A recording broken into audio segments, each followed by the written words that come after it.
ፍልሰታን በፍጹም እንዳትጀምሩ።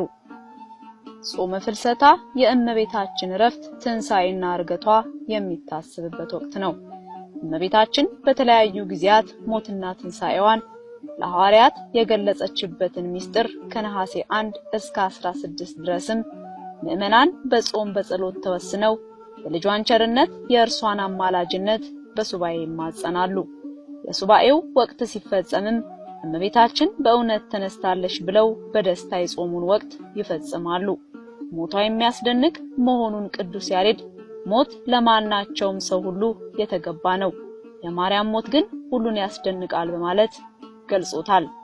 በኢትዮጵያ ኦርቶዶክስ ተዋሕዶ ቤተክርስቲያን ትውፊት መሰረት እመቤታችን ቅድስት ድንግል ማርያም በዚህ ዓለም በሕይወተ ሥጋ 64 ዓመታት ያህል ቆይታ አርፋ ተነስታ በክብር አድርጋለች። ይህንን የትንሣኤና እርገት አብይ ምስጢር ነቢየ እግዚአብሔር ቅዱስ ዳዊት አቤቱ ወደ ዕረፍት ተነስ አንተና የመቅደስ ታቦት እንዲሁም በወርቅ ልብስ ተጎናጽፋና ተሸፋፍና ንግስቲቱ በቀኝህ ትቆማለች ሲል የተናገረው ቃለ ትንቢት በንጽሐ ሥጋ በንጽሐ ነፍስ በንጽሐ ልቦና የነጻች የቅድስት ድንግል ማርያምን ዕረፍት ትንሣኤ ፍልሰት ያስገነዝበናል። እመቤታችን ቅድስት ድንግል ማርያም ታቦተ እግዚአብሔር መሆኗን አባ ጽጌ ድንግል በመኃልየ ጽጌ ሲገልጽ እንዲህ አመስግኗታል። ሊቃውንተ ቤተክርስቲያን በትርጓሜያቸው እመቤታችን ታቦተ እግዚአብሔር መሆኗን አባ ጽጌ ድንግል በመኃልየ ጽጌ አመስግኗታል።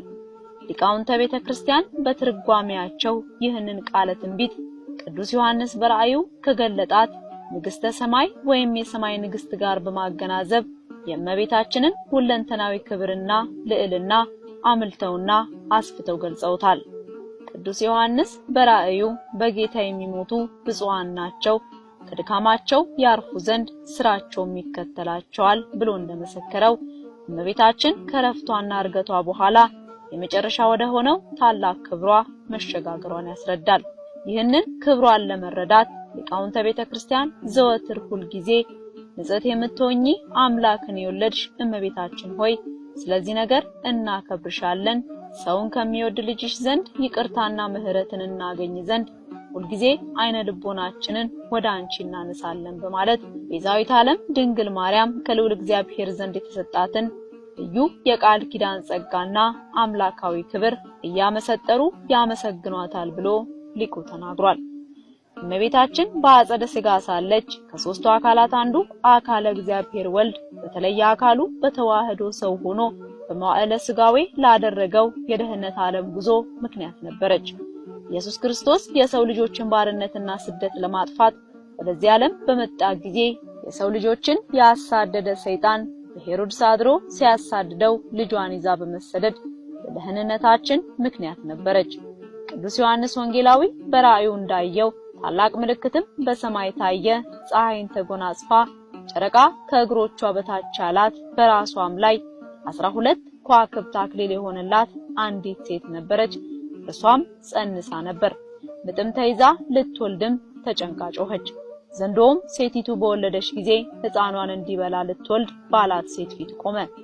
አሕዛብም ሁሉ በብረት በትር ይገዛቸው ዘንድ ያለውን ወንድ ልጅ ወለደች። ልጇም ወደ እግዚአብሔር ወደ ዙፋኑ ተነጠቀ። ሴቲቱም 1260 ቀን በዚያ እንዲመግቧት በእግዚአብሔር ተዘጋጅቶላት ወደ ነበረው ስፍራ ወደ በረሃ ሸሸች ይለናል።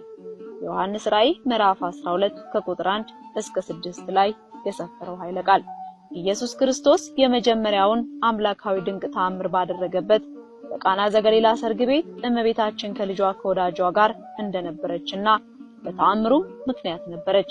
በገሊላ ቃና የተፈጸመው ታላቅና ድንቅ አምላካዊ የቸርነት ሥራ ጌታችን መድኃኒታችን ኢየሱስ ክርስቶስ በዕለተ ዓርብ የፈጸመውን የቤዛነት ሥራ ሲያደርግ ምክንያት የነበረችው እመቤታችን ነች።